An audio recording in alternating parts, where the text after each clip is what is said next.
could be a crutch, but I can't bear the weight. I feel exhausted, but in the wrong way. Never pleased or at ease, you could turn at the thought of losing to me. I give a lot, it's not enough. Am I a fool? Am I to blame too?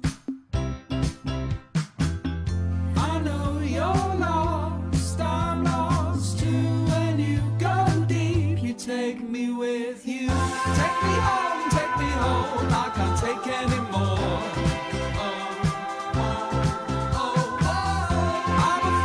I'm a fool, am I to blame too? If we walk the boards of comfort, have we made this fire down? Should I invest in a wash bag or a new haircut perhaps?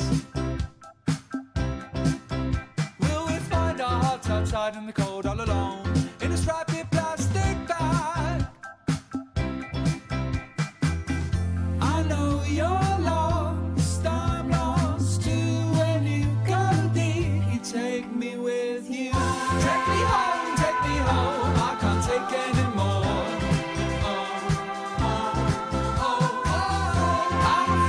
I'm a fool, am I to blame too? And everybody's looking for that phrase to sum up the sound of a heart when it breaks. Everybody's looking for that phrase to sum up the sound of a heart when it breaks. Everybody's looking for that phrase to sum up the sound of a heart when it breaks. Everybody's looking for that phrase to sum up the sound of a heart when it breaks. I know you're lost, I'm lost too. When you go deep, you take me with you. I know you're lost, I'm lost too. When you go deep, you take me with you. Take me home, I can't take any more. I'm a fool, am I to blame too? And everybody's looking for that phrase to sum up the sound of a heart when it breaks. Everybody's looking for that phrase to sum up the sound of a heart when it breaks. They approached us last year. I guess Somerset House already knew about us because we'd done Pick Me Up for the first few years of it sort of running. And they knew the way that Print Club runs and that we work with artists and we produce silk screen prints and we'd done film posters, and I guess that was something they picked up on. And they, I think, had always thought about doing posters before for the screenings, but they didn't know how to do it themselves or how to facilitate it. So we seemed like the perfect partners. And the relationship works in that they give us the slate of films that they're showing that season. We commission all the illustrators and we produce all the posters.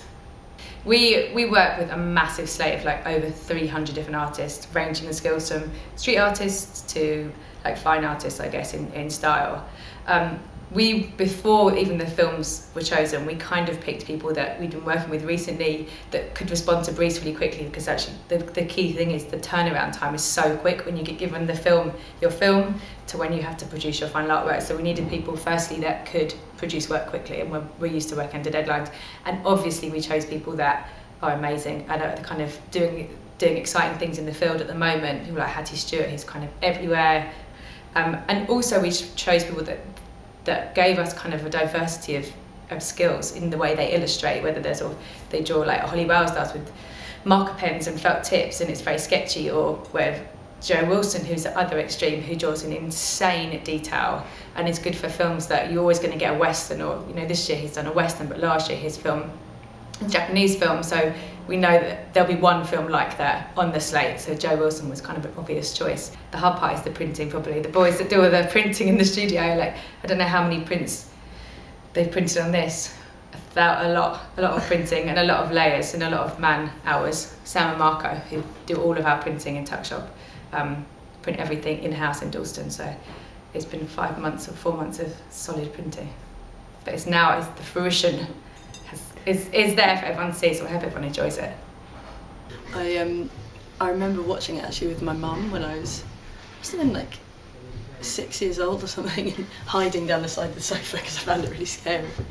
But I remember, like, even as a child, feeling that the relationship between E.T. and Elliot is really incredible. Kind of got Mia Farrow in such a way. She's kind of protecting her baby, and yet if you do know the film, you know that's kind of Satan in there, or Satan's baby. So it's kind of interesting, and I think it's the film ending is quite ambiguous. So I like to think that I've managed to capture that kind of ambiguousness. Is that a word? So I watched the movie a few times, obviously, and what became clear is there's not like one key scene, but it's more like a stroll, both in Rome and in the main character's memory.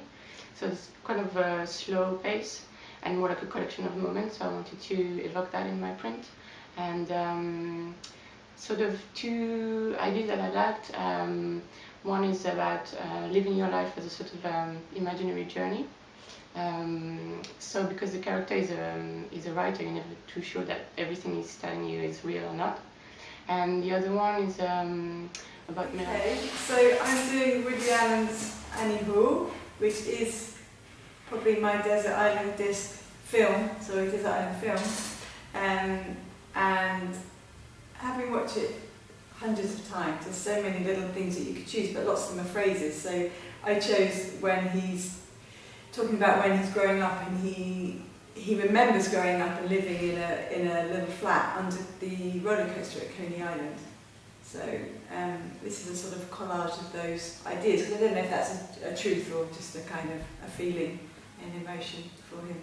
Colours, kind of, don't know, I mean browns I suppose are kind of more related to the desert, but I think it's just browns are a bit grubby, aren't they? I don't know, I like the green. I was in a green mode at the time.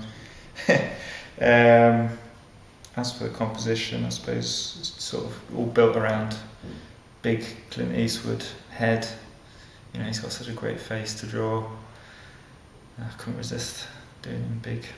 And the person I've drawn, painted for print is, I think she's called Lao Ming.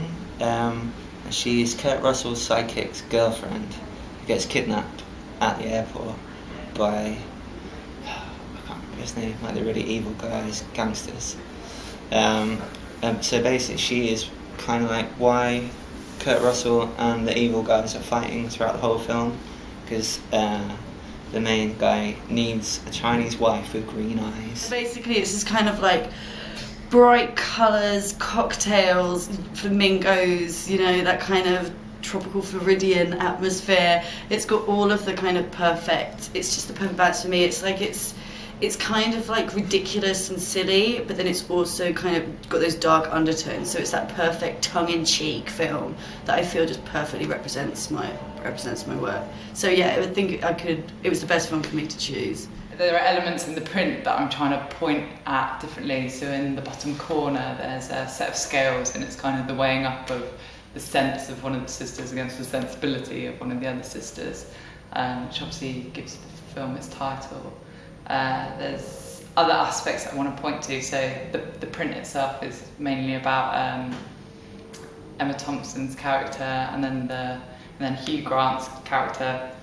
And it's about the scene where you see them first interact. There's a nice part of the film. One of the kind of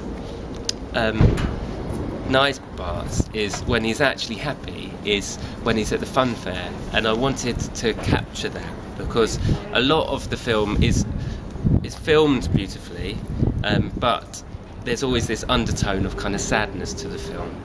Whereas when he's actually on the fun fair ride, you can actually see that he's happy and he's just a normal boy and he's just laughing and playing. I love the simplicity of it. You know, I think something so iconic like lips and the beauty mark, just everyone recognises it as Monroe. You don't actually have to show the actress or anything like that. And for me, again, you know, you can do sexy without showing, you know, boobs and revealing clothes and stuff. Like lips can be so sexy on its own. The inspiration for the print for Somerset House came from the imagery that I kept seeing repeatedly when I watched the film back while doing my research for the poster. Mainly the Manhattan skyline that keeps getting shown throughout the film, and the Ghostbusters trap, and of course Slimer, who is the most iconic character for me within the whole film. And I didn't want to do anything like too cliched from the movie, but I like that in all the scenes on the TV show that they had like these sort of 5 and 7 inch records like all stuck up on the walls everywhere. And yeah, I decided to design a center label for different releases using like themes and sort of elements from the movie.